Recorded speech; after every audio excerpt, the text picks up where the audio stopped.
વાત કરીએ તો આજે રાષ્ટ્રીય દૂધ દિવસ ભારતમાં દૂધ ઉત્પાદનને પ્રોત્સાહન આપવા અને ગ્રામીણ આજીવિકાને સમૃદ્ધ બનાવવા માટે દર વર્ષે 26મી નવેમ્બરના રોજ રાષ્ટ્રીય દૂધ દિવસની ઉજવણી કરવામાં આવે છે।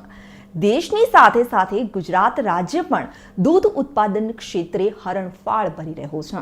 છેલ્લા 22 વર્ષ દરમિયાન સમગ્ર દેશના દૂધ ઉત્પાદનમાં સરેરાશ 8.46% વાર્ષિક વધારો છે, જેની સામે આ સમયગાળા દરમિયાન ગુજરાતના દૂધ ઉત્પાદનમાં 119.63 લાખ મેટ્રિક ટન એટલે કે સરેરાશ 10.23%નો વધારો જોવા મળ્યો છે।